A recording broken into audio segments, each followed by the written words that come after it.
the 14th Amendment in detail for everybody today. So we have a lot to go through. And with that lovely note, let's get started. So welcome, everybody. Happy to have you in class today. Today's class is all about the amendments. So what we're going to do today in class is look at all 27 amendments. But my favorite part of class is we're going to look at the groupings of these amendments and how they're grouped together in bundles. And it always helps me remember them more and make sense of how they came through and what was the time period that the amendments came through. My name is Curry Sautner. I'm the Chief Learning Officer at the National Constitution Center, and I'm here to weave in your questions, so please feel free to put them in the chat or the Q&A. Now, today's VIP scholar joining us is also our host every single Friday, Jeff Rosen. We have so much to get through today. We needed one amazing scholar, and Jeff Rosen, thank goodness, is our amazing scholar. So Jeff, how excited are you to dive into all 27 amendments? Well, how could I not be excited, Curry? It's so much fun and so meaningful to run through all 27 of them with you and our friends. So let's get started. Let's get started. Okay, Jeff, so I'm going to grill you as we go through, but before we even can talk about amendments to the Constitution and how they amend the Constitution, I think it's kind of important to lay the groundwork of how do you even change the Constitution in the first place and look at Article 5 of the structural Constitution. So I have a beautiful visual for you here, but can you walk our students through the amendment process and how, if they got really excited about it, they could work with different parts of the government to add a 28th Amendment? Well, this is a beautiful visual, and I was going to read the text, but this is much clearer. As you say, Curry, first you have to propose the amendment, and there are two ways to propose the amendment. It can be proposed by 2/3 of both houses of Congress, or by 2/3 of the states. And then it has to be ratified either by 3/4 of the states or by special ratifying conventions held in 3/4 of the state legislatures. What's so important about the complexity of this procedure is it's designed to be hard and to prevent people from making snap decisions. So in America, we can't have a one-off vote that says we want to secede from the European Union the way they did in Britain. That was called Brexit, and they just had one referendum and boom, they were out. Here, you have to jump through lots of steps to make sure that any amendment that's passed represents the thoughtful, considered, deep, and deliberative will of we the people. And that's why it's hard to amend the Constitution, and that's why it's only been amended 27 times. Awesome, thank you, that's perfect. So, Jeff, as we go into all of these amendments, can you help our students understand how an amendment does get passed? If it is hard, what kind of energy and work would they have to do to get an amendment passed? Like, what makes a more viable amendment? But let's begin by looking at the groupings of these amendments. So I always find it fascinating that the Constitution is ratified, goes out to the people in 1787, and pretty quickly we had 10 amendments. That's a lot of changes. So is it that they put it out there and they're like, uh-oh, we forgot a few things? Or do they realize that this is coming along the way and understanding that there's humility around the document, that they can be able to add it and change it with good effort and reason? Well, the question about whether or not to include a Bill of Rights was one of the central divisions in the Constitutional Convention. And 3 of the delegates refused to sign because the Constitution contained no Bill of Rights. We know who they are, Curry, because they're standing in the back of our signers hall, and they're the dissenters who just wanted a Bill of Rights. Now, originally, James Madison said that a Bill of Rights was unnecessary or dangerous. Unnecessary because the Constitution itself was a Bill of Rights, because Congress was given no power to abridge freedom of speech or of the press. No one would assume that Congress could abrogate that power. And second, it was dangerous to list particular rights because people might wrongly assume that if a right wasn't written down, it wasn't protected. And because our natural rights come from God or nature, not from government, because they're inherent in us by virtue of who we are as human beings, the framers believed it was impossible to make a comprehensive list of all of them. But despite those objections, thanks to the vigorous protests of those anti-federalists, their names were George Mason, Elbridge Gerry, and Edmund Randolph of Virginia, Madison changed his mind, and several of the state ratifying conventions said, okay, we'll ratify the Constitution, but we recommend that you adopt amendments after the fact. And they made lists of the amendments they thought should be adopted. And basically, they cut and pasted amendments from their own state constitutions. And Madison, persuaded by the strong outcry for amendments, agreed to create a Bill of Rights. He cut and pasted from the list of amendments proposed by the states, made the Bill of Rights that we have today, and it was proposed and ratified. Corey, it's so exciting to go onto our interactive constitution and look at the early drafts of all of those amendments and see how they came from the Revolutionary era state constitutions. And maybe when we begin talking about the Bill of Rights, you'll let me screen share so we can do just that. I already set it up, so you won't have to ask. It's going to be there. So let's do that. We can look at these groupings as we go through. And the first 10 amendments are in that first grouping with the founding period 12 amendments that came in. But I think it's really important to dive into those first 10. Now, Jeff, you know we like to organize things by grouping. So we even made subgroupings for these 10 amendments that put freedom of conscience at the front, and then the 9 and 10 as the popular sovereignty amendment. So do you want to dive into the First Amendment and you can start screen sharing? Sure. Let me see how my screen sharing works, and I will talk about the First Amendment. And I think freedom of conscience is a good way to group all of the 5 freedoms of the Fourth Amendment. Oh, wow, is this me? Let's see. I'm trying to, can you guys see my interactive? Not yet. Okay, let's give it a shot. But remember, we've talked about this in class before, how for the framers, freedom of conscience was the quintessential unalienable right. What's an unalienable right? It's a right that I can't alienate or surrender to government when I move from the state of nature to form a government. Can you see it now? Yes, we can. Hooray. Okay, great.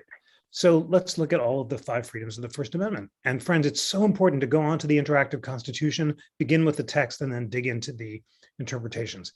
Congress shall make no law respecting an establishment of religion or prohibiting the free exercise thereof. Those are the 2 religion clauses of the Constitution. They're called the Establishment Clause and the Free Exercise Clause. And the big idea that underlies them, like the speech and assembly and petition amendments, is that our opinions and beliefs are the product of the evidence proposed to our reasoning minds. That's the way Madison put it in his memorial and remonstrance against religious assessments. And therefore, because my beliefs and opinions are the product of the evidence proposed to my reasoning mind, I can't alienate or surrender to Curry or to you, any of you, the power to control my thoughts, because I can't entirely control them myself. They're the product of reason and reflection based on what I perceive and the evidence that's presented to me. And that's why it's impossible for any king or president or tyrannical government to tell us what to think. And that is why freedom of conscience must be protected, not only because we have a right to think for ourselves, we have a responsibility, a duty to think for ourselves so that we can exercise our powers of reason and achieve our potential as human beings. That's how important conscience is. And of course, if we have beliefs and opinions, we should be able to express those beliefs and opinions to try to persuade others to adopt them. And the founders had faith that through reasoned deliberation, truth could ultimately prevail. So that's why the First Amendment is so important to democracy, because unless everyone can freely express themselves without fear of being prosecuted for their beliefs, then there's no possibility of arriving at the truth. So that's the core of the establishment and free exercise clauses. And along with those go the free speech and press clause and the assembly and petition clause. Assembly and petition is important because once you've got beliefs that you form based on your reasoning mind and you can speak about them and try to persuade others, you also want to meet with others to try to persuade them and also petition our representatives in Congress so that they can accurately reflect our thoughts and beliefs. I mentioned that it's really exciting to go look at early drafts of the amendment, and I just will show you one just so you go dig in more deeply for yourselves.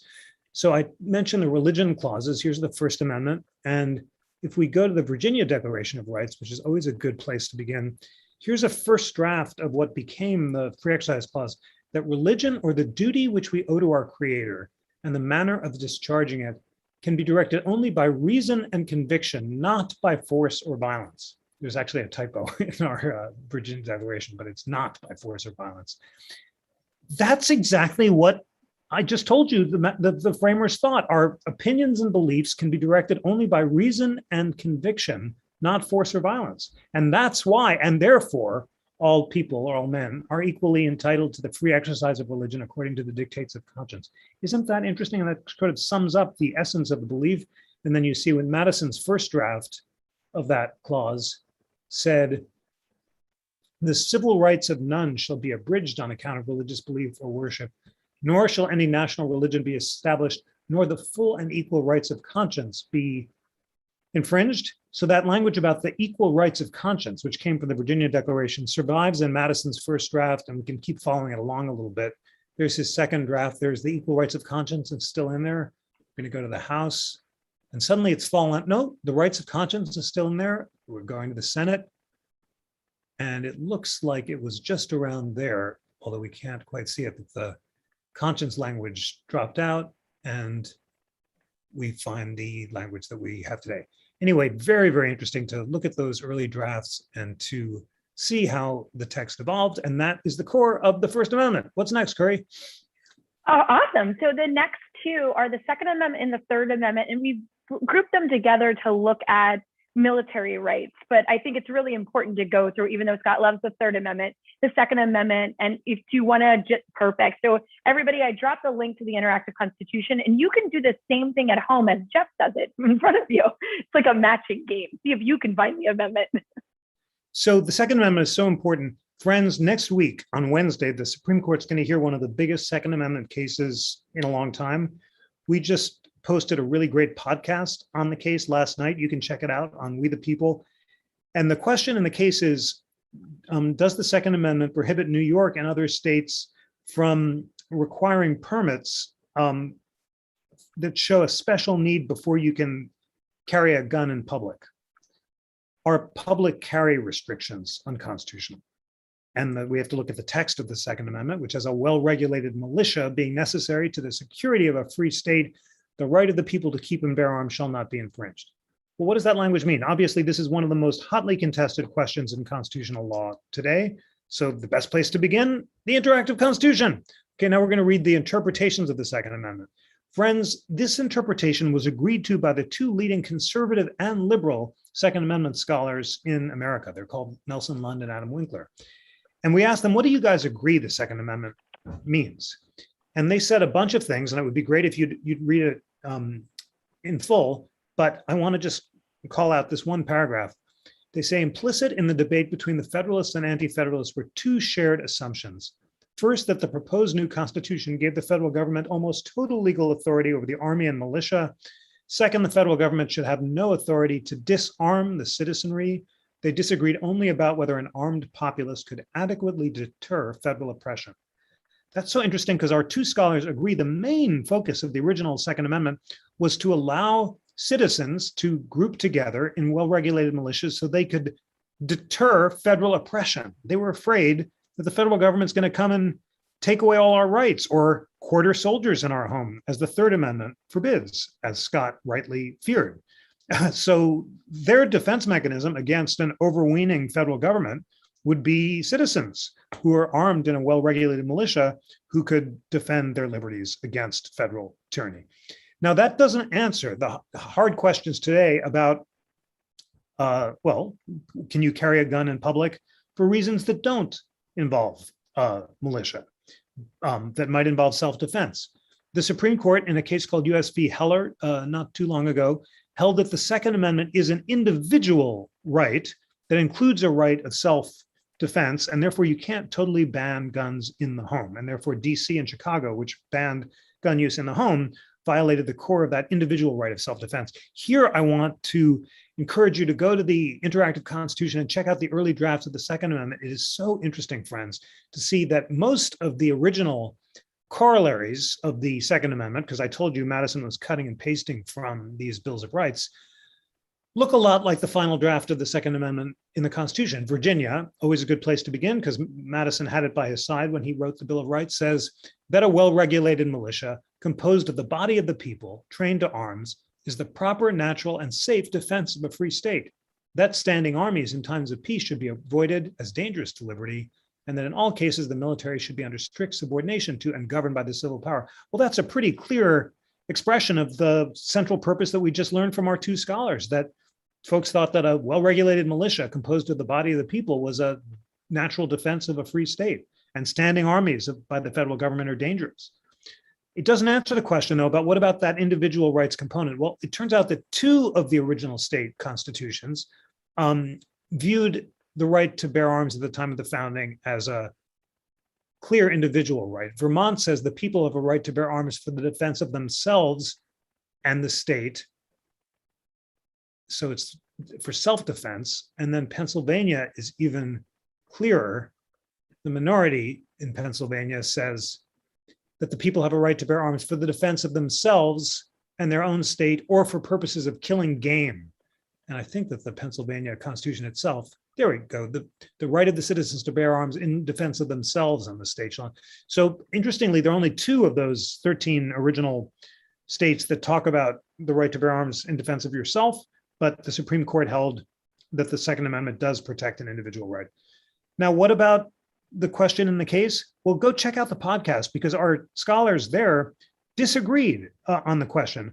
Judge Michael Ludig, one of the leading conservative scholars and former judges in America, argued that 6 states at the time of the framing restricted the public carry of weapons, and therefore history and tradition favors restrictions like the one that New York has adopted and that about 7 other states today have adopted. Our scholar on the other side, David Koppel, said those laws were never enforced. And in fact, the framers believed that public carry could only be restricted if the people who are carrying posed a really dangerous threat. But if they were peaceable, then peaceable carry couldn't be restricted, and there's no such tradition of restricting it. You decide who you think is correct. The Supreme Court will ultimately decide that. But you see, you have a lot of learning to do, as we always do when it comes to these important questions, before you can have an informed opinion on the question of whether or not the Second Amendment forbids or allows states to ban open carry. And that's what I got for the Second and Third Amendments, Curry. What's next? That's awesome. And this is why I told students that during class, the most interesting amendment to them may change, because now all I want to do is listen to that podcast and read more on these two cases coming out. So the next two amendments, we look at the Fourth and the Fifth Amendment, and we're looking at the takings clause of the Fifth Amendment because we've grouped these together partially because we're looking at privacy and property rights in these two. So let's start with the other big interesting one, the Fourth Amendment. Well, gosh, you know that wind me up and it's hard to stop when it comes to the Fourth Amendment because it's so exciting. Friends, I have the pleasure of teaching 2 big areas of constitutional law, individual rights and criminal procedure. And criminal procedure is all the Fourth, Fifth, and Sixth Amendments, cops and robbers. And we love studying it because it's so relevant to our lives. Can the police track us using our cell phone data 24/7? When can they stop us and search us? You know, what are your rights to refuse to talk to the police and so forth? So much to learn. The language is so important. Let's inspire ourselves with it. The right of the people to be secure in their persons, houses, papers, and effects against unreasonable searches and seizures shall not be violated, and no warrant shall issue, but upon probable cause, supported by oath or affirmation, particularly describing the place to be searched and the person or things to be seized. This is a cell phone, which we're going to talk about cell phone searches. But I can't find my cell phone and I can't even turn it off because it's so, there we go. But Jeff's going to talk about like a case called Carpenter that has a big connection between the Fourth Amendment and cell phones. So I think it was the universe just trying to make sure you didn't forget to talk about how does technology change the way we understand the words in the Fourth Amendment, like secure in their persons, houses, papers, and effects. I really don't have papers anymore. I have a cell phone now that has a lot of my thoughts in it. Mine does too, and I just turned mine off, as I should have done before every class. The question of how to interpret that language about persons, houses, papers, and effects in a world of new technology where our papers and effects are stored not in our desk drawers as they were at the time of the framing, but either on our cell phones or in the cloud, the digital cloud, is one of the toughest questions for the Supreme Court. And as you mentioned, there was a case called Carpenter, where the question was, can the police track our movements in public 24/7 using our cell phone data? The government said, well, since our geolocational data is voluntarily surrendered to the cell phone companies who store it on third-party servers, we don't have any expectation of privacy in that data. It doesn't belong to us, and therefore it can be searched without restrictions or without a warrant. And the Supreme Court disagreed and said, we do have an expectation of privacy in our movements in public. If the government could track us 24/7, it could learn far more about us than the King of England could when he broke into people's desk drawers and read their private diaries at the time of the Revolution.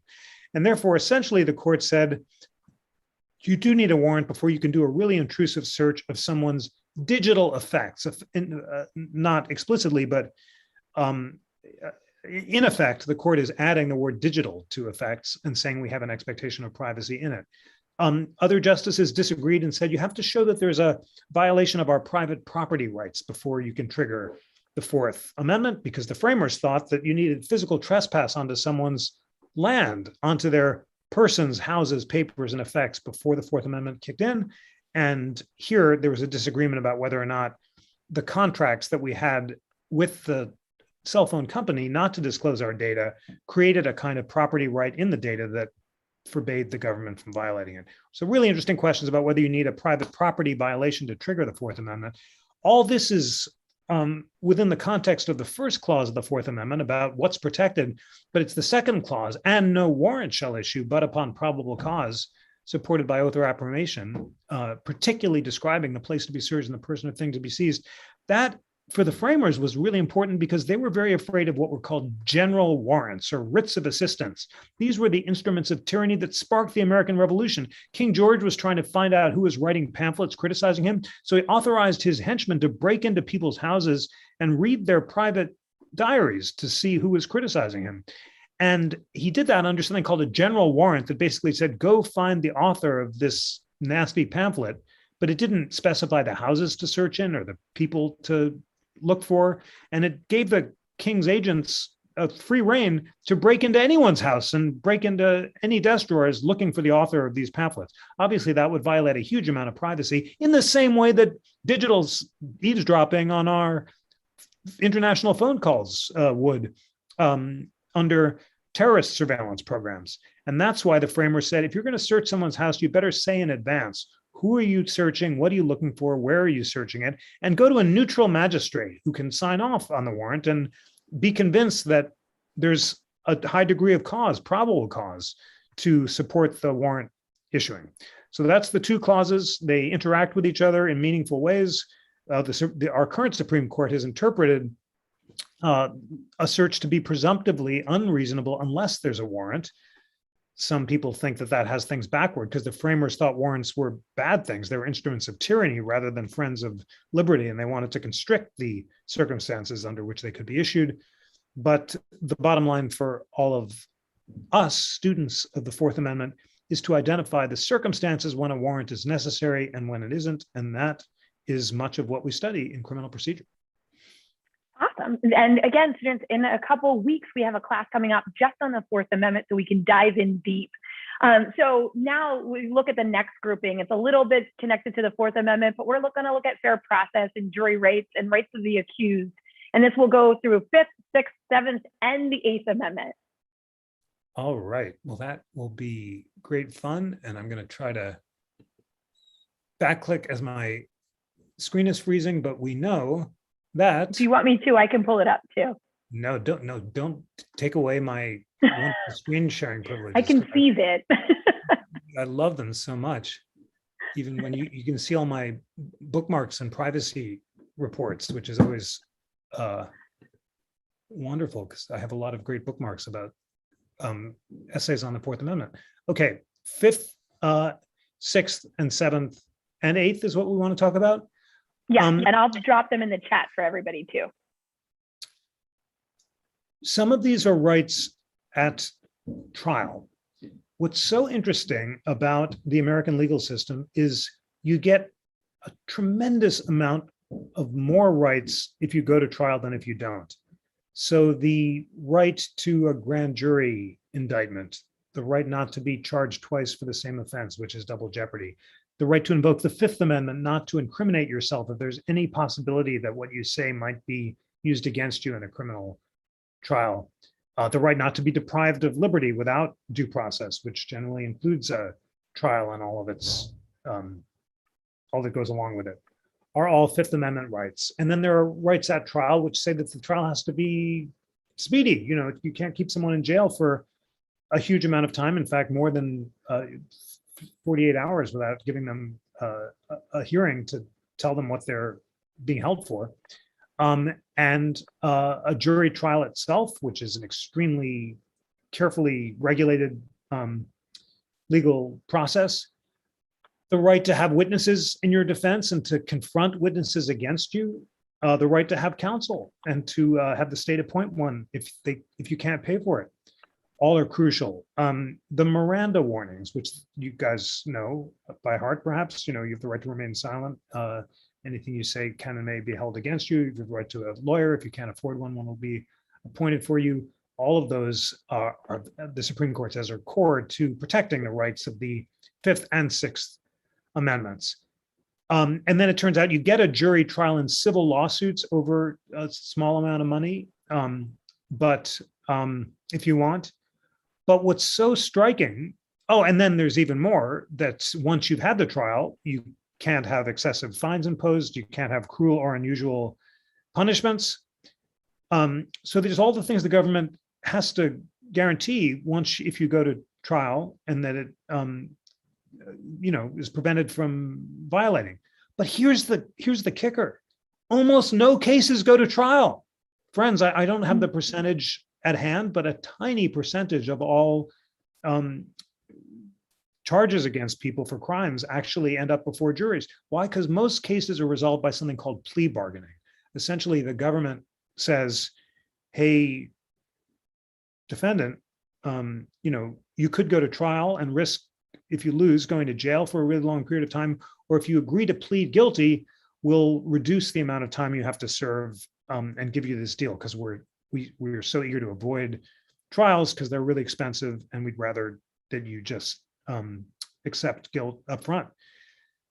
That means that all of these beautiful rights that we're learning about are exercised by very few people.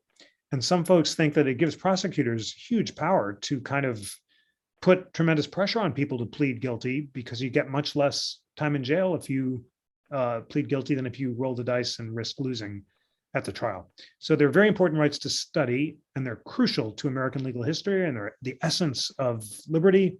But these rights are exercised by not all that many people. Yeah, and one Michael Gordon's question, and it's really important when you think of the Bill of Rights, and I know we have two more left, is some of these weren't put into play. There weren't really these listing of rights, these big principles in our Bill of Rights weren't really put into play for years and years. And so why were they overlooked for so long, or not utilized for so long? They were not utilized for so long at the federal level because they were not incorporated against the states. So people did bring claims under their state constitutions for violations of the Fourth Amendment, or the state analogs of the Fourth Amendment, and for due process claims. But it wasn't until the 14th Amendment that the Bill of Rights was intended to apply against the states at all. And then the Supreme Court took its sweet time and waited another 100 years, despite the original understanding of the framers of the 14th Amendment, before it actually started incorporating the criminal procedure and other provisions of the Bill of Rights against the states. And it really was during the 1960s, largely in response to the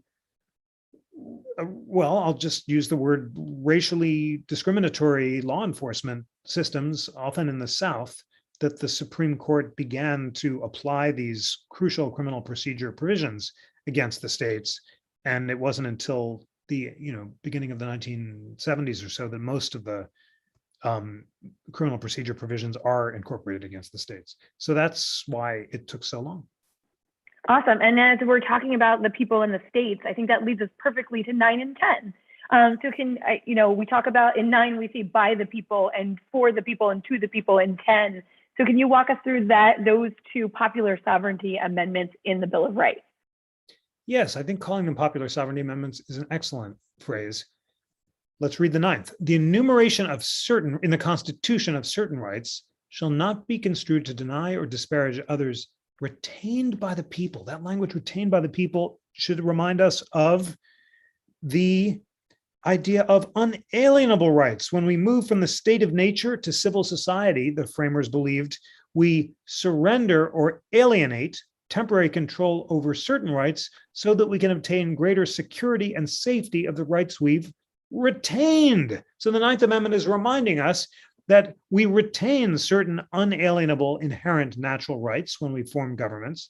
And the fact that we're writing some down doesn't mean that we're surrendering the ones that we've kept. So to put that in, modern English, writing certain rights down in the Constitution shouldn't mean that other rights that we've retained are given up. It's basically saying it's a rule of construction. It's saying don't imagine that the list that we put in the Bill of Rights is exhaustive. There are other rights retained by the people that come from nature or God, not government, that we retain and that government can't abridge. The question the 9th Amendment doesn't answer is, what are those rights? It says, don't assume if the right isn't written down, it's not protected. It doesn't tell you what the rights are.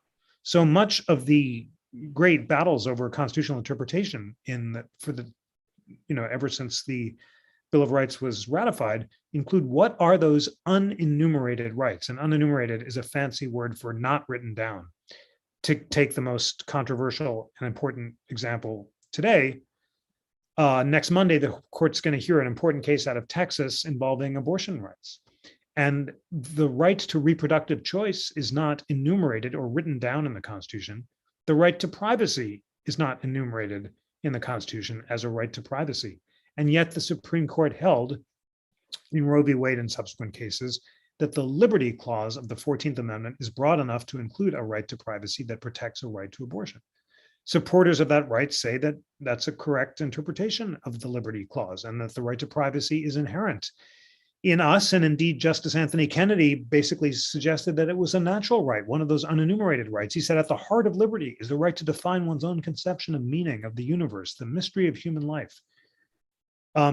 His critics, like the late Justice Antonin Scalia, said that he was reading into the Constitution his own natural law philosophy.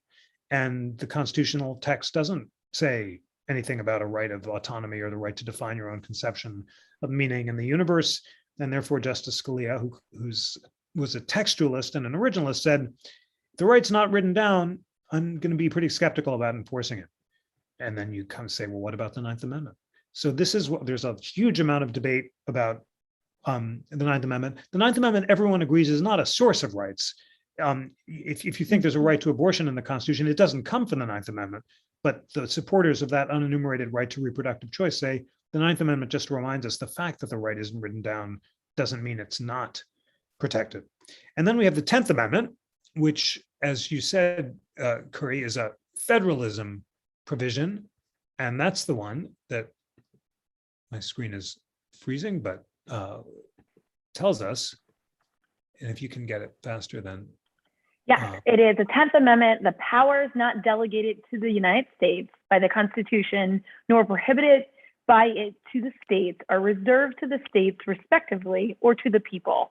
So it's giving, that Warren loves it because it's talking about federalism and giving that power, saying the national government doesn't have all the power. If it's not spelled out for us, that means it's the states or the people. Absolutely. The national government is one of limited powers, and the Constitution enumerates or specifies certain powers for Congress, and that's the whole point of Article 1. Congress shall have the power to do this, to do that. But the 10th Amendment says if the power is not delegated by the Constitution, in other words, if it's not written down in Article 1 and delegated to Congress, or Article 2 and delegated to the president, and the powers are also not prohibited by the federal government to the states, and Article 1 also tells the states a bunch of things that they can't do, then you assume that the powers are reserved to the states or to the people. So we think of an islands of powers surrounded by seas of rights, is the way one scholar has put it, that basically there are just small islands or specific powers that we delegate, but anything we don't delegate remains in the sea of rights that are reserved to the people, and also power is reserved to the states. And that's what federalism is. So now we have two more in the founding era, and then we'll get to the Reconstruction era. So we're cruising along lovely. So the two more are the 11th and 12th Amendment. So the 11th Amendment, I just dropped it into the chat, talks about the citizens of another state and suing a state, or a person suing another state. And the 12th Amendment is my favorite soap opera story that comes from the founding era and vice presidency and the presidency, and how running mates became that pairing after the 12th Amendment. They're really important amendments, Corey, and you're right that they're great soap opera-like stories behind them. And that's why I need the text. The 11th Amendment is really the first time that the people ever overturned a Supreme Court decision. And the decision they were overturning was called Chisholm versus Georgia. And it was written by James Wilson, one of our favorite founders, who was who came up with the idea that we, the people of the United States as a whole, have the sovereign power. He was championed direct popular election of the president. He went on to serve on the Supreme Court, where he wrote Chisholm and Georgia, but then he went into terrible debt because he was a land speculator. He's running from his creditors. He's actually put in jail as a Supreme Court justice in debtor's prison.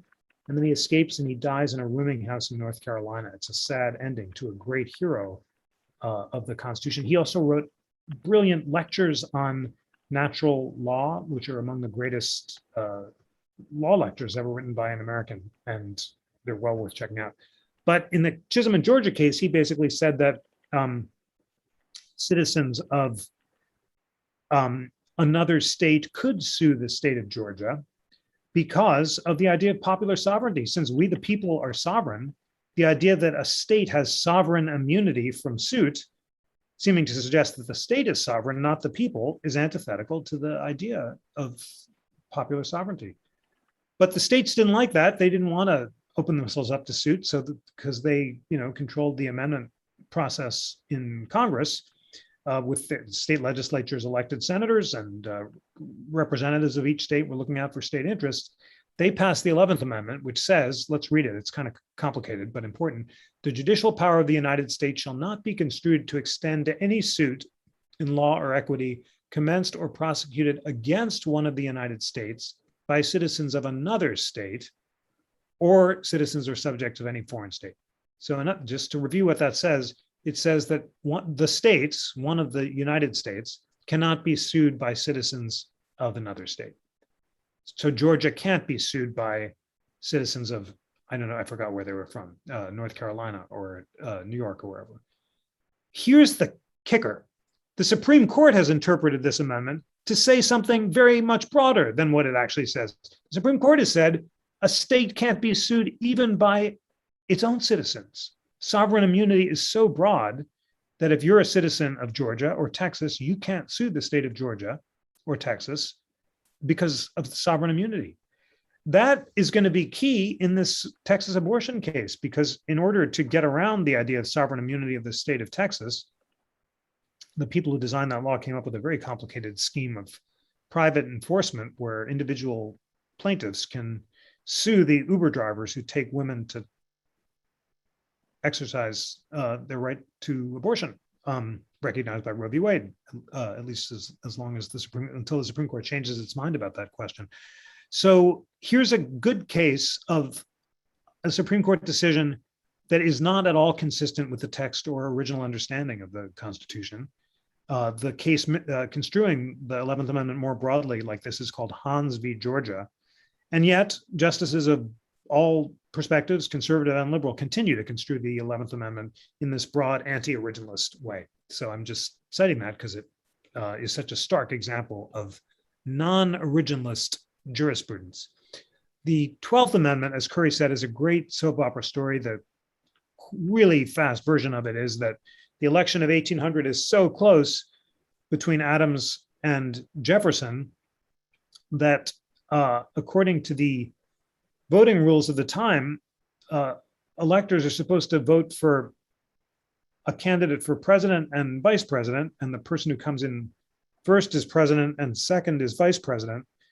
And you're supposed to not cast all your votes for the same president and vice president, because otherwise there'll be a tie. But one of the electors forgot and cast their votes for both Adams and Aaron Burr. And because of the tie, the election is thrown to the House, and it has to decide who's going to break the tie. And at that point, Alexander Hamilton decides to cast his lot with Jefferson rather than Burr, even though he doesn't like either of them. He thinks Jefferson would be better. And Burr is so upset by this that it leads to the famous duel, which kills Hamilton. So this was such a catastrophe, both for the country and the duel, and also with the chaos of this electoral system, that the 12th Amendment is passed to ensure that there's no ties again between the president and vice president, and sets up a system that presumes the existence of political parties and changes the counting rules so that we have the system that we know and love today. It's really long, and we won't read the whole thing now, but the language that was taken out is helpfully highlighted here. The 20th Amendment changed the dates that the terms start, and I think that's the part that has been subsequently changed, but the rest kind of ensures that there's no ties between the president and the vice president again. Awesome. Okay, so the next three come as the Reconstruction Amendment. So the end of the Civil War, we have the 13th, 14th, and 15th Amendment. And this is a huge change to the Constitution, and it changes the structure of the Constitution as well by changing the power of Congress. So can you kind of walk us through those three hugely important amendments and how they affect the whole Constitution? They really are hugely important. Some scholars have called the Reconstruction Amendments a kind of second founding that fulfilled the promise of the Declaration of Independence that all human beings are created equal, and effaced from the Constitution the stain of chattel slavery in the 13th Amendment, which abolished slavery, guaranteed to all citizens of the United States basic privileges or immunities of citizenship, guaranteed to all persons, citizens or non-citizens alike, equal protection of the law, and ensure that they couldn't be deprived of due process by their states without, they couldn't be deprived of life, liberty, and property without due process. And also, in its first sentence, overturned the infamous Dred Scott decision and insisted that all persons born or naturalized in the United States and subject to the jurisdiction thereof are citizens of the United States and of the state wherein they reside. The Dred Scott decision was overturned 3 times by the 13th, 14th, and 15th Amendments. In it, Chief Justice Roger Taney infamously said that African Americans have no rights, which white people are bound to respect, and therefore African Americans could not be citizens because they weren't part of we the people who made the original Constitution. Taney was wrong as a matter of original understanding, as Justice Benjamin Curtis pointed out in his powerful dissent. Free African Americans in, I think it was 5 of the original 13 colonies, exercised the rights of free persons, including voting and other civil and political rights. So Taney was wrong. But the 14th Amendment repudiates Taney's erroneous interpretation and establishes this category of national citizenship or citizenship in the United States, and says if you're born or naturalized in the United States, then you're a citizen of the United States and of the state where you reside in. So it creates a category of national citizenship.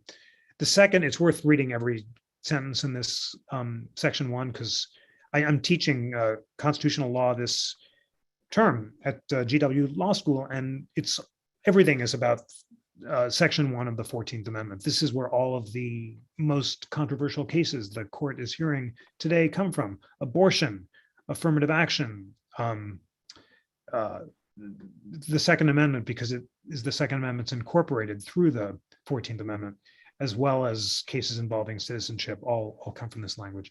So the second sentence says, no state shall make or enforce any law which shall abridge the privileges or immunities of citizens of the United States. That's called the Privileges and Immunities Clause.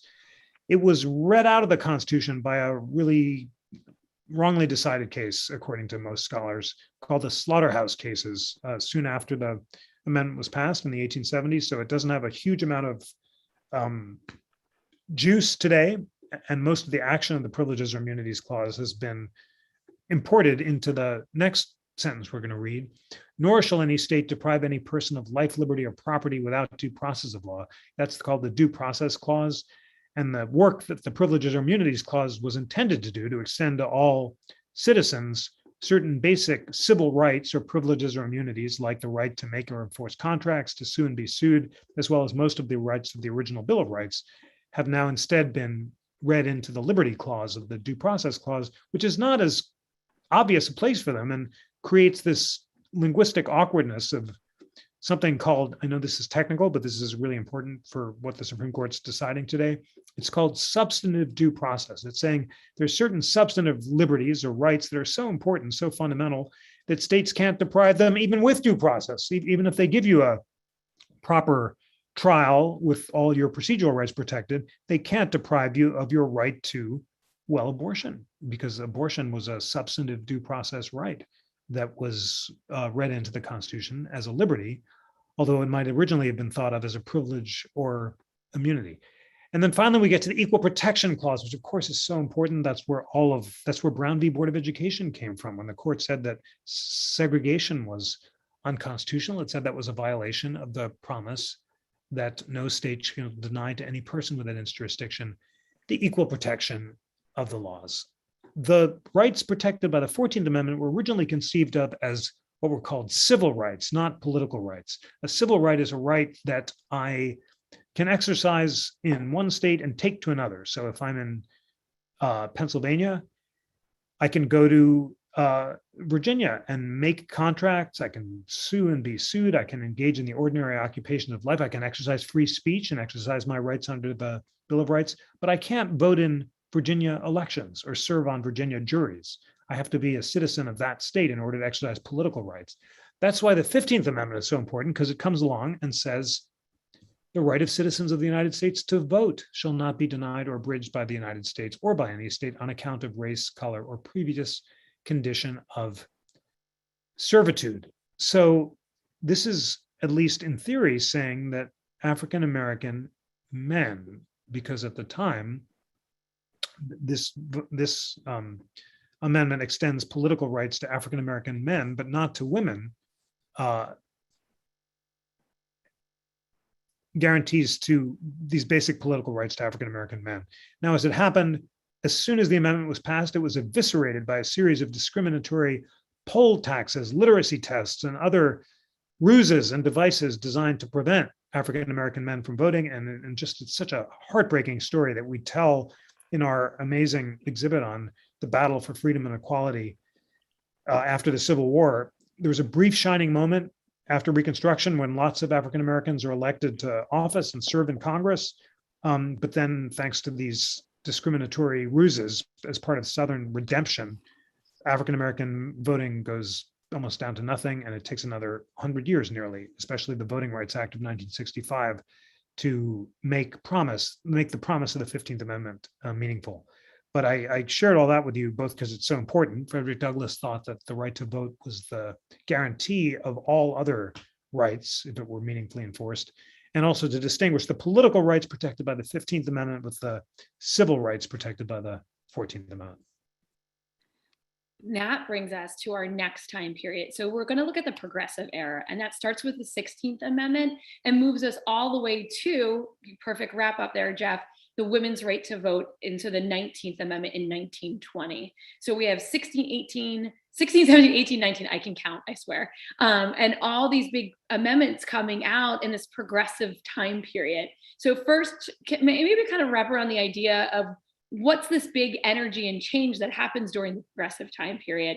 And then how are those amendments connected to what's happening in society? The progressive era from the end of the 19th century to the 1920s or so until the beginning of the 20s, if not later, is motivated by bottom-up activism for greater economic equality. So there's a strong populist reaction against the power of big corporations, which Louis Brandeis famous called the curse of bigness. Much like today, there's a big debate about whether millionaires have too much concentrated power. And Congress passes a federal income tax. There had been income taxes before. There was one during the Civil War that expired. There were brief periods when there were income taxes, but for most of American history, taxes were raised by excise taxes or taxes on whiskey or carriages rather than an income tax.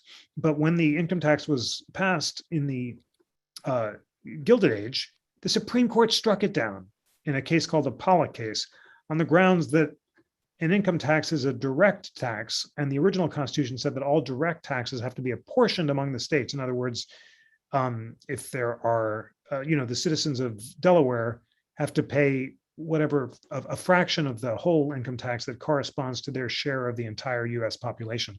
Well, obviously, apportioning an income tax makes it impossible to apply it because you can't tax individual income. You have to apportion the payments among state populations. And that's why there was such a backlash against that Supreme Court decision that the 16th Amendment was passed to authorize a federal income tax. In the same populist spirit, the 17th Amendment guarantees the popular election of senators. Before the 17th Amendment, senators are chosen by state legislatures, not by the people, because the founders thought that the state should be represented in choosing senators to protect federalism, and also that the passions of the people wouldn't choose good senators. You wanted the senators to be cool and deliberative and removed in some sense from the people. But after the 17th Amendment, folks thought that that's just not fair. These senators shouldn't be the tools of state legislators. The people should be able to choose them. And that's an amendment that's supported by both political parties, and including President William Howard Taft and the Democratic leader Woodrow Wilson. And part of the same populist spirit is the prohibition of alcohol. That was a very popular crusade when the 18th Amendment was passed, uniting women's temperance advocates, religious conservatives, progressives who thought it was bad for people to drink too much, people who thought that drinking led to domestic violence. There's broad national support for it. And prohibition begins. The experiment is, I guess we can call it unsuccessful, to say the least. Enforcement is very difficult. There's lots of cheating. And by the time the Depression comes along and FDR is elected, he pledges to repeal the amendment, and the amendment is repealed in the 21st Amendment. It's an amazing example of how fast deep currents of popular opinion can shift, and you go from huge supermajority support for prohibition in the 18th Amendment to support for repealing it, barely a decade later. Perhaps the crown jewel of the progressive era is, crown jewel is not a good metaphor for such a democratic amendment, but the wonderful culmination, the embracive culmination, to use Justice Ginsburg's beautiful phrase, is the 19th Amendment, which granted women the right to vote. It turned 100 last year in 2020. We've got a great exhibit on the 19th Amendment at the National Constitution Center, and extended to women the promise of the Declaration of Independence that all people are created equal, and gave women the right to vote in elections. Isn't it amazing, friends, that it was just 100 years ago that women couldn't vote? But that became a cause that was supported by both political parties, and the 20th Amendment guaranteed it and continues to be enshrined in the Constitution as a promise of equality today. So before we move to the modern amendments, I'd like to defend myself in the chat. So we were talking about the 18th Amendment and the 21st Amendment So Jeff, you said it, like we had a drinking problem in the United States.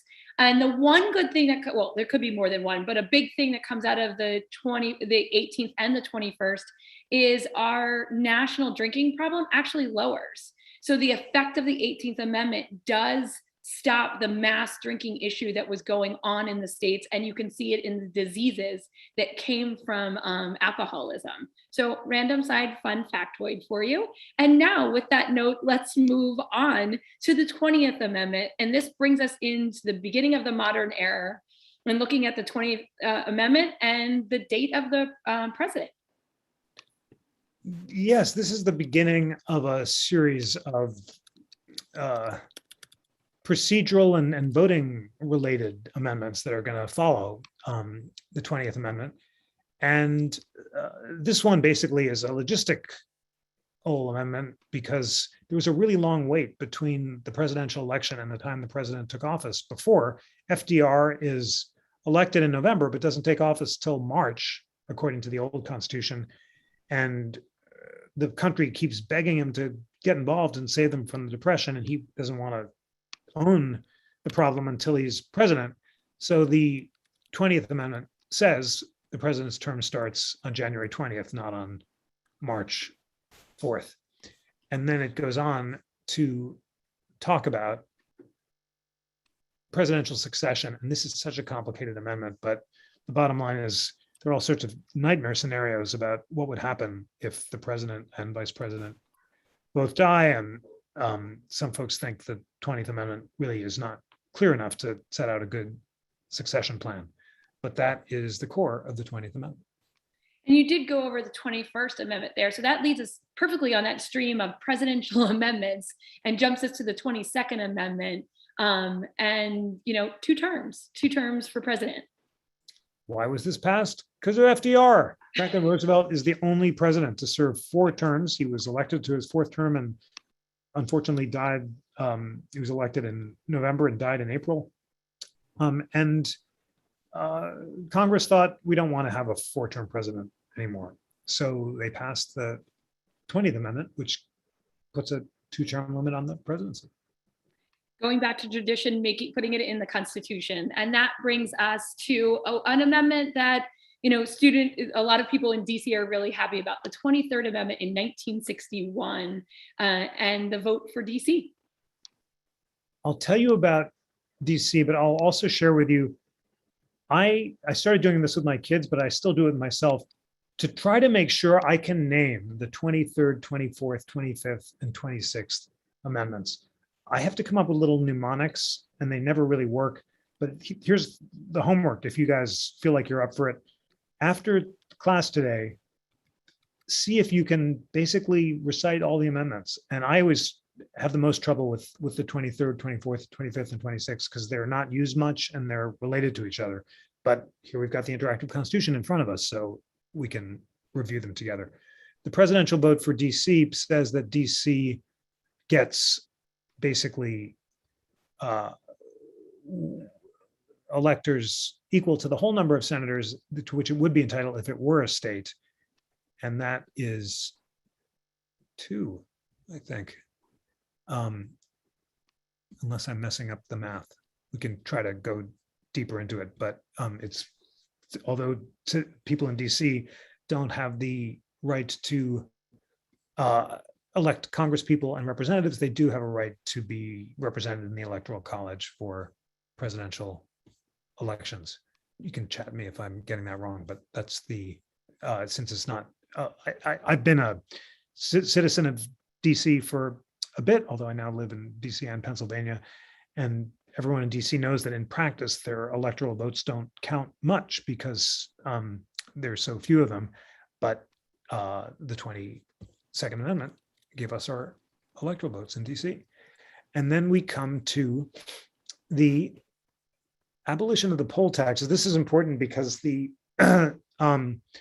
says that the right of citizens of the United States to vote can't be denied or abridged by a failure to pay a poll tax.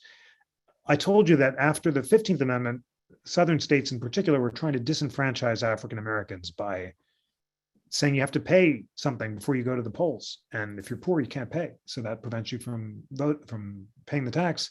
And this poll tax amendment for federal elections took care of that. The Supreme Court held in a separate case that states can't impose poll taxes in their state elections. And that was the end of poll taxes. It was part of the civil rights movement. This is 1962. The 25th Amendment was much in the news during the, thank you, 3 votes. Sorry. I can't count either. Today we're doing 27. I wanted to double check because I was like, Yes. 2 + 1, but I That's just so want to double check since we're having a math issue today.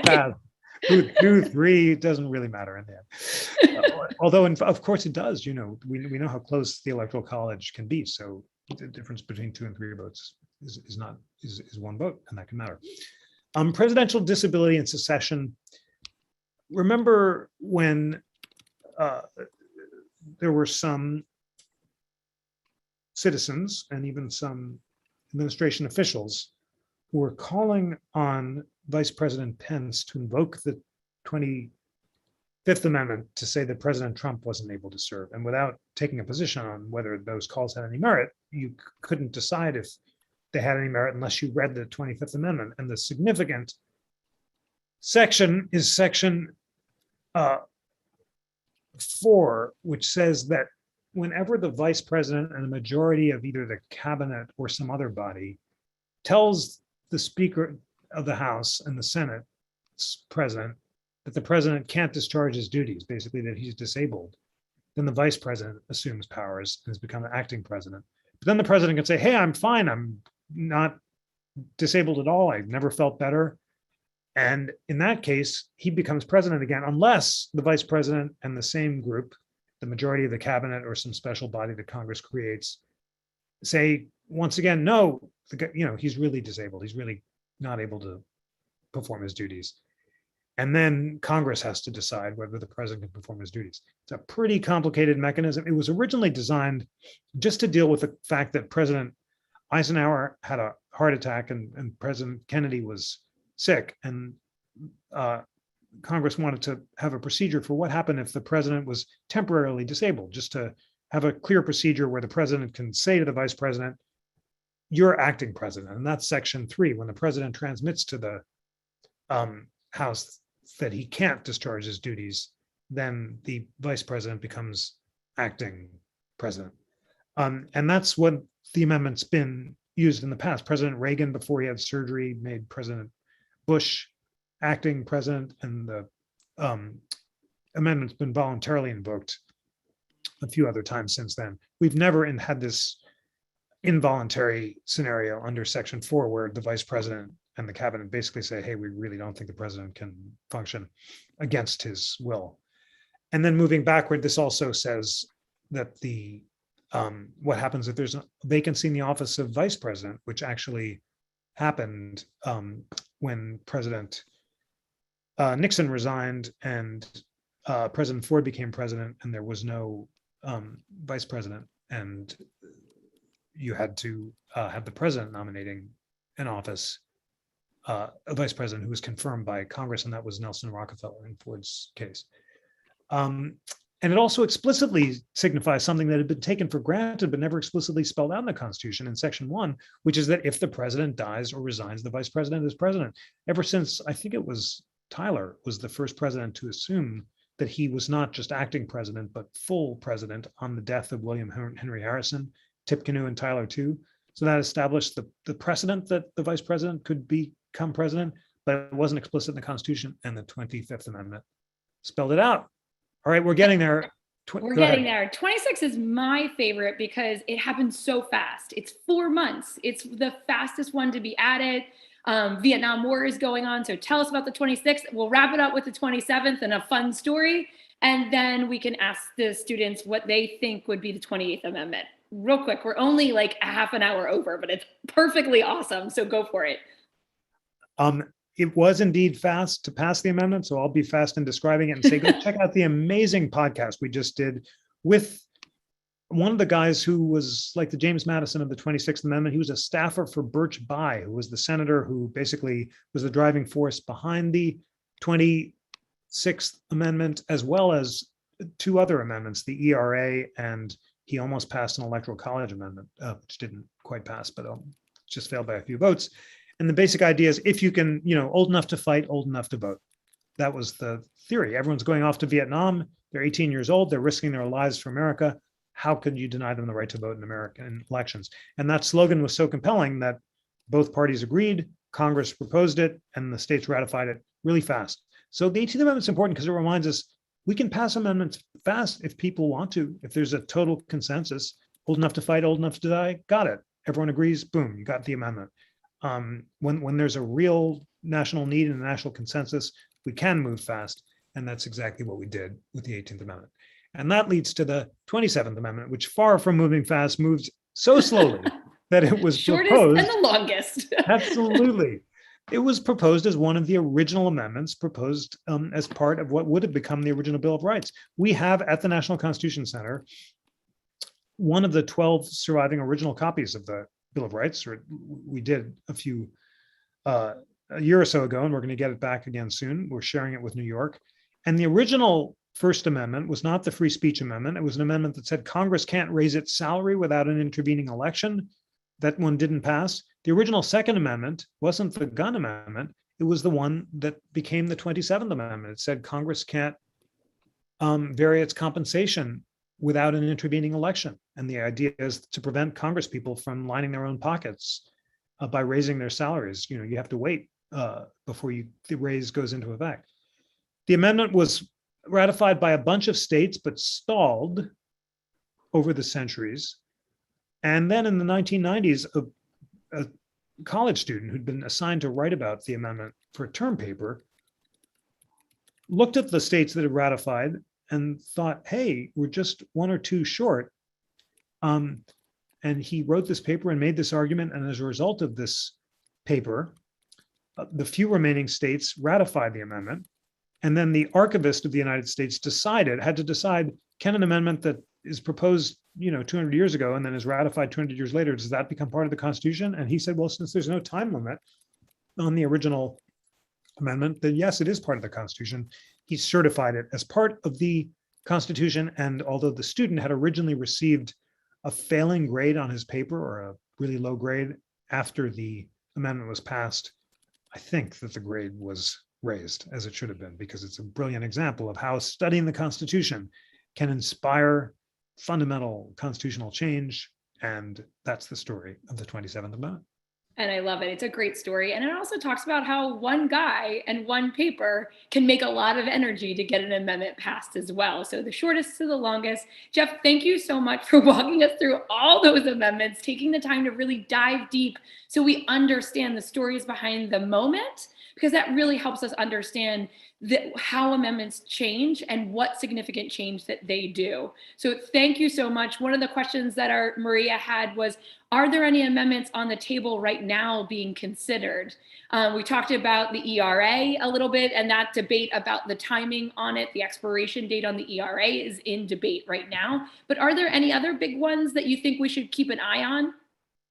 Well, the biggest ones that are sort of floating out there, having been passed by some of the states, include a balanced budget amendment and a term limits amendment. I think the